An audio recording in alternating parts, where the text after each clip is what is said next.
Tusibye mutema mikwano mugyebaleko obulamu buli butya kansubire nti muli bulungi mwebale kusubscribinga mwebale kulikinga videos mwebale kusharinga ate era mwebale na commentinga abantu babira ewala w'amayanja ebweru wa Uganda mwebale kutulaba era mwebale kutwagala. Yes, mbaniriza nnyo mwenna ano ku Muli Local Poultry Farm. Olwaleero ensonga endeese wano, ensonga esinze okundeeta wano ya kamulali. Nzize kwogera ku kamulali. Abasinga obungi kamulali ono tumubuusa amaaso so nga wa mugaso nnyo eri enkoko zaffe. Kamulali, it can be called chili pepper, it can be called pilipili. Chili pepper in English, pilipili is Swahili, mwe musinga okumanyi ennimi endala. So kamulali, that is chili pepper, ng'ongenda okwogerako olwaleero. This kamulali is very, very useful to our birds. It helps to cure very many diseases. Ayambako okuwonya endwadde, ayambako okupreventinga okuziyiza ebifuba ne ssenyiga mu nkoko zaffe. Tumukola tutya oba tumukozesa tutya?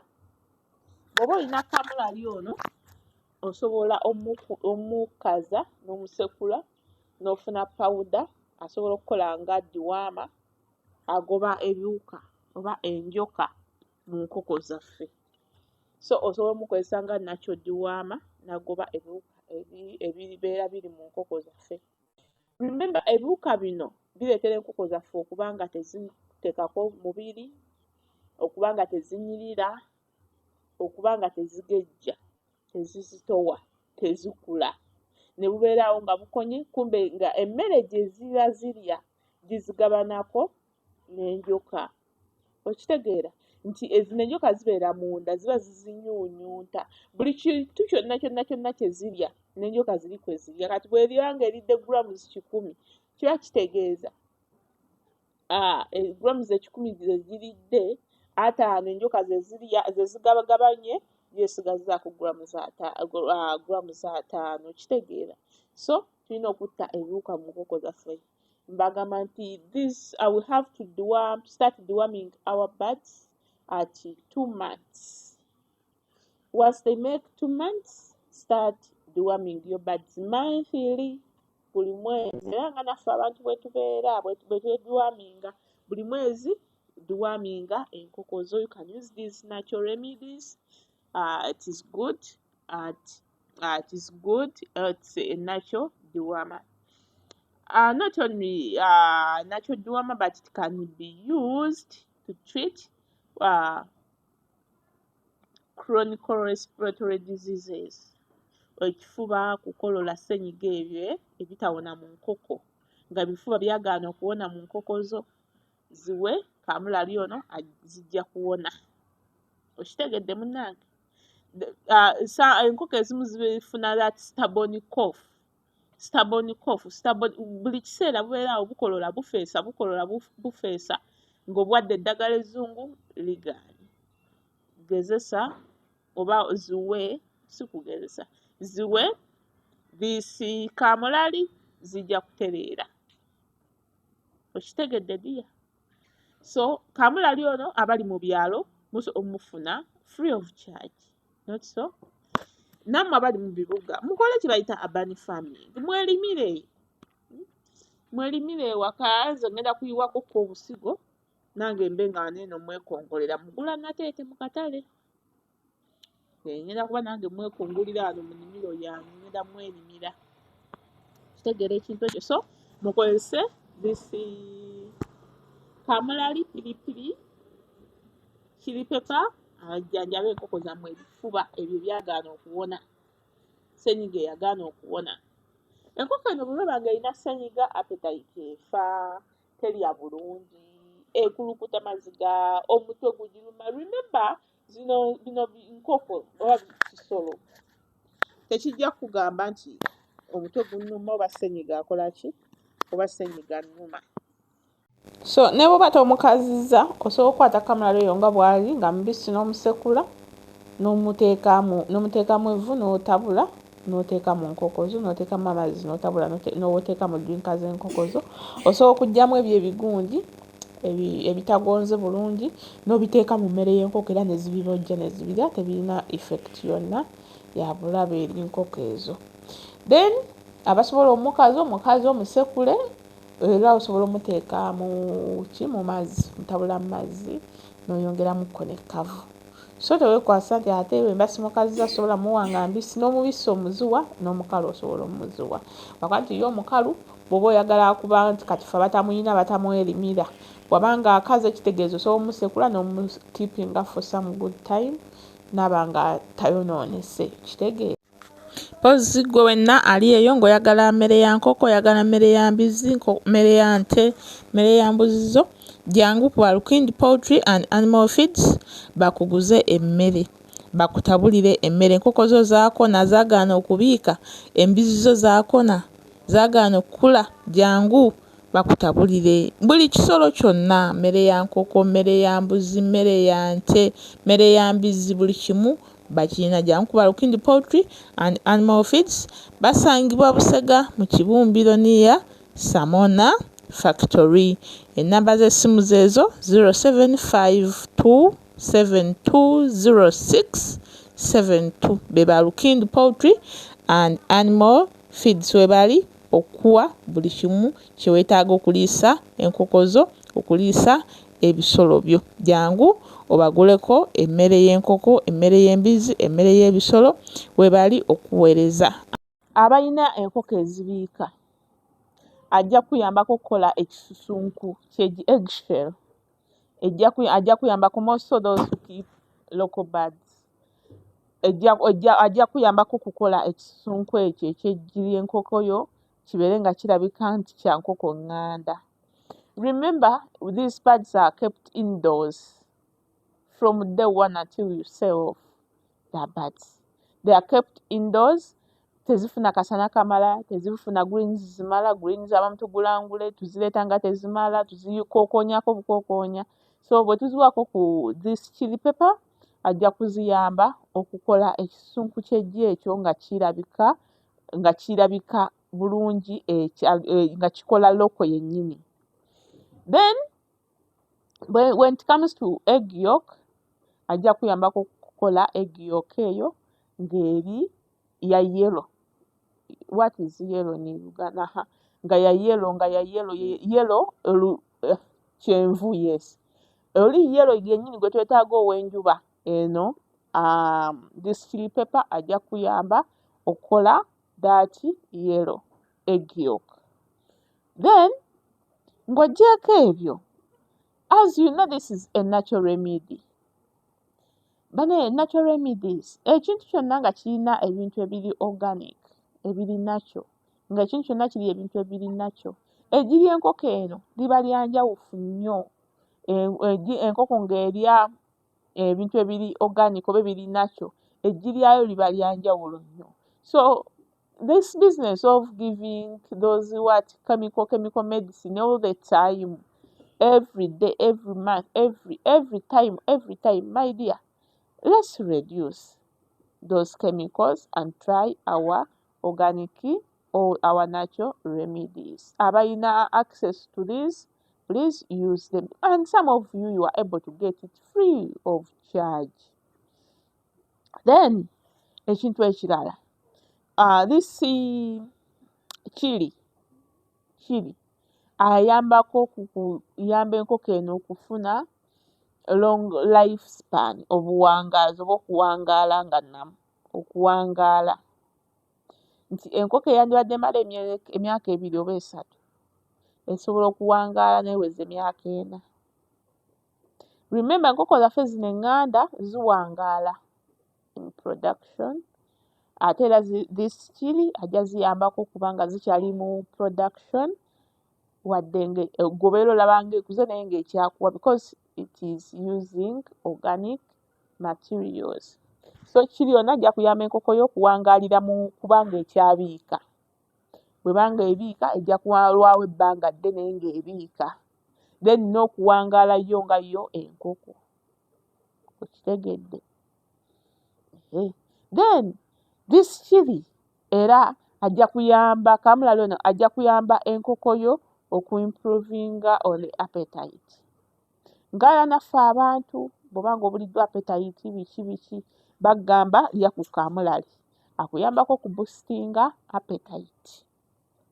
So ne mu nkoko bwe tutyo. Enkoko zino naddala mu biseera eby'enkuba ziwe nnyo this chili zisobole okubuguma. Zisobole okubuguma, zisobole okulya, zisobole okunywa. Ono kamulali lwe zizirya ziba zaakirirwa wano, so ziba zirina okunywa amazzi. Era nga naye bw'olaba bw'olya ekintu kyonna nga kirimu kamulali wano eno obeera owulira ennyonta. So ono chili ajja kuyamba okuba ng'enkoko zo zinywa nnyo mu buseera wadde nga bya nkuba bya bunnyogovu. Appetite zibe nga zirya bulungi, zibe nga zinywa bulungi. Aboostinga immunity, ayamba enkoko zino okuba nga namu tezikwatibwa mangu birwadde. Nti ekirwadde ne bwe kiba kizze zo kijja nga ne kisanga enkoko yo nga ngumu. Ne kisanga enkoko eno nga ngumu. So tuziwe enkoko zaffe tuziwe chili aboostinge immunity mu nkoko zaffe. So this chili omukola otya? Kwata chili ono, kwata kamulali ono, kwata pilipili ono, muteeke mu kinu. You pound it, sekula, agonde. Musekule agonde. After musekula, put it in a container, you can put it in a container or in the drinker, oyiwemu amazzi. Mu by'omaze osekula yiwamu amaki? Yiwamu amazzi. Otabulemu kye bayita ash, evvu. Lino vvu bannange. Lino vvu. Evvu singa oyokya oba singa ofumba emmere ku nku oba ku manda, ebyo ebisigala that is what we call ash. Nga manda gaggweredde bye bayita ash oba evvu. Litabulemu ono kamulaliwo. Jjukira n'evvu lino nalyo kati yo eriki? It's not natural. It's a culture. Ddagala. Ash, ddagala. Jjukira ash evvu liva mu miti. Liva mu nku, enku zibeera oba amanda gibeera miti. Kati nalyo ddagala. Era n'abaana balina ebifuba babagamba nona ku vvu.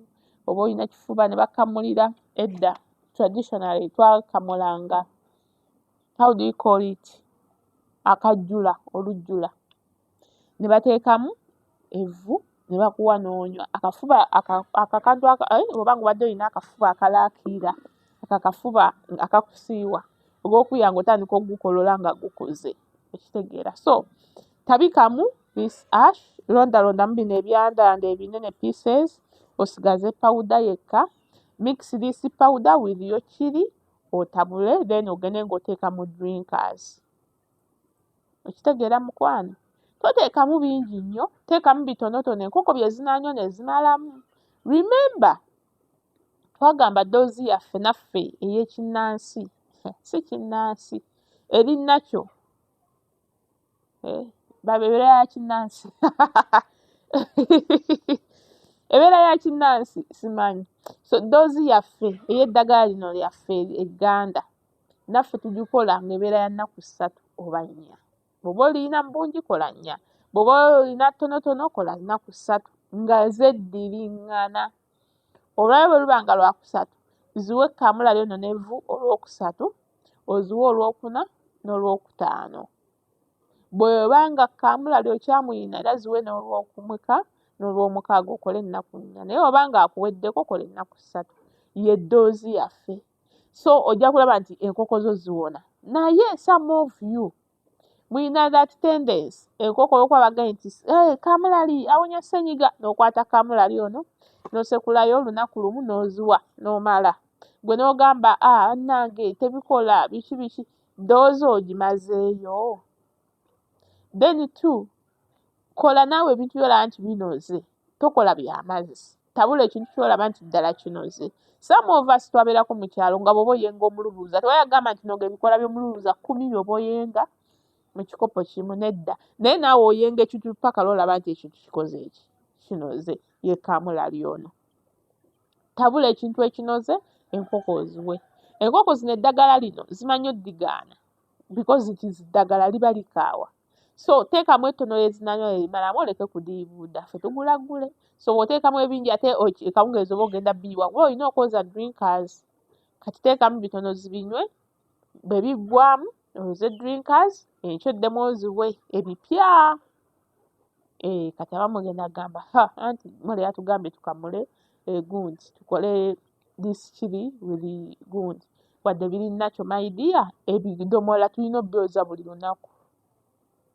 olwaleero byoziwadde nkya si byoziwa olwaleero oziwadde kamulali yes n'ekyo ogenda ziwa kamulali naye kola bipya sekula bipya oyinza ogaa nti kale kansekule lumu kamulali ono ambeeganya oyinza ogaa kansekule lumu kamulali ono DCH ekola nga preservative tajja kwonooneka tebijja kwonooneka kamulali tajja kwonooneka teekamu evu tajja kwonooneka then enkya olyoke oyiwemu amazzi kuba oyinza okugamba ate kati kamulali naleese njagala mutabula musekule omulundi gumu oteekemu kuvu obireka awo nga toyiyeemu mazzi kati enkya kwata kamulaliwo nevuulyo obitabulemu amazzi ow'enkoko ogusugwe omulundi ogwokubiri then nolwero otole kamulaliwo nevu bye watabudde obiteekemu amazzi obiwe enkoko zo ziwa omulundi ogwokusatu doziyo ebe ng'ewedde oba okyalinawo n'olunaku olwokuna osobola ozongera mayidi tojja kuddamu kulaba ku kye bayita that chronic that stubborn flu and cough tojja kuddamu birabako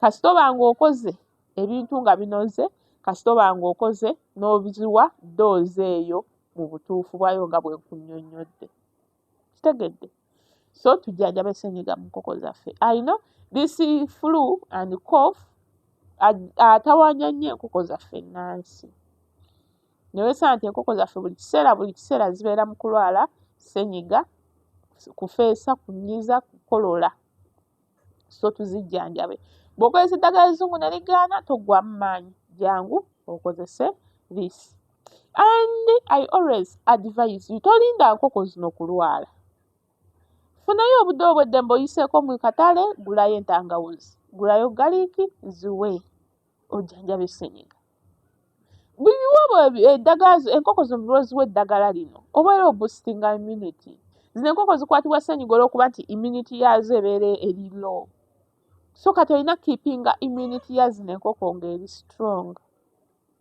naye tolina ng'eki ogenda kuzikiipinga immunity ng'eri strong nga wakoma bukomi ku kugema kwokka tozitetenkanyizaayo ka greens tozitetenkanyizaayo these herbal remedies zitetenkanyize nga bw'olaba obeeraawo omwana wo n'omuwaayo ku kikajjo n'omuwa ku nnaanansi enkya n'omuwa ku butunda luli n'omuwa ku okitegeera tetugenda kumala kulinda baana baffe kulwala tulyoke tulowooze nti mpozi banywa ne katunda mpozi basobola n'okulya ennaanansi ne wotameroni bagirya wabula gwe batetenkanyize obaweze zino enkoko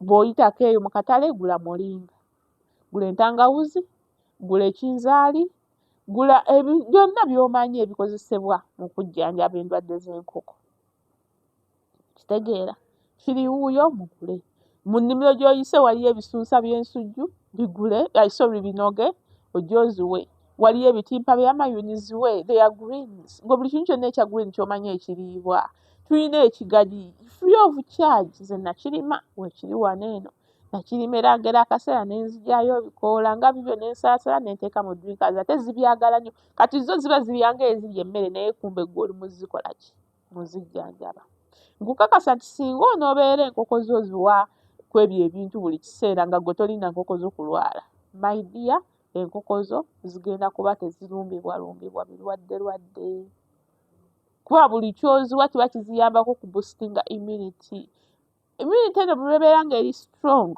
n'ekirwadde ekijja tekizikosa zisobola okufuna mu kasenyiga ne kagenda na bugenzi kokka okitegeera so let's try our level best to preventing endwadde prevention is better than cure naye nga mbeebaza nnyo bamikwano. Thank you so much for loving me. Thank you so much for watching my channel. Thank you so much for liking my videos, for sharing my videos. Thank you so much for commenting about videos. Naye nga teweerabira ddiya, tova ku video nga tegiwadde thumb. Give the video a thumb up. Esobole okutambula etuuke kw'oyo omuntu ali ewala. Don't forget that at Molly Local Poultry Farm tusomesa enkoko ennansi, tusomesa omusomo about kutabula, kujjanjaba, buli kimu ekikwata n'enkoko, ekikwatagana n'enkoko ennansi. Jangu tukuguze obukoko obwa day one, jangu tukuguze obukoko obw'omwezi, jangu tukuguze amagi ag'okwaluza, amagi ag'okulya. Byonna tubirina wano ku Molly Local Poultry Farm. Molly Local Poultry Farm esangibwa Busega mu Kibumbiro kumpi n'ebikosta we bitikkira abagenda mu kibuga. Ku stage ya bikosta, kumpi ne stage ya kosta ezitikka abantu abagenda mu kibuga. Tuli mu kibuga Kampala, tusangibwa Busega near Costa stage. Oba otunoonyaako olina ky'oyagala, oyagala ku booking, oyagala kujja kusoma, olina kye weebuuza about local chicken, you can call me on 0787 96 20 70. That is my WhatsApp number. For people who are abroad, you can WhatsApp me using that number, which is 0787 96 20 70. People who are within here, you can use my Airtel, which is 0759 49 82 04. That is my Airtel number. Naye nga zonna bw'okuba bw'osindika message, I'm the one who receives that any call or any message. So I love you so much. Thank you so much for loving me. May God bless you all. Pozi gwe wenna ali eyo ng'oyagala mmere ya nkoko, oyagala mmere ya mbizi, mmere ya nte, mmere ya mbuzizo, jangu ku Alukingi Poultry and Animal Feeds bakuguze emmere, bakutabulire emmere. Enkoko zo zaakona, zaagaana okubiika, embizi zo zaakona, zaagaana okukula, jangu bakutabulire buli kisolo kyonna, mmere ya nkoko, mmere ya mbuzi, mmere ya nte, mmere ya mbizi, buli kimu bakirina. Jangu ku Alukingi Poultry and Animal Feeds basangibwa Busega mu Kibumbiro near Samona Factory. Ennamba z'essimu zeezo 0752 720672. Be ba Alukingi Poultry and Animal Feeds we bali okuwa buli kimu kye weetaaga okuliisa enkoko zo, okuliisa ebisolo byo. Jangu obaguleko emmere y'enkoko, emmere y'embizi, emmere y'ebisolo we bali okuweereza.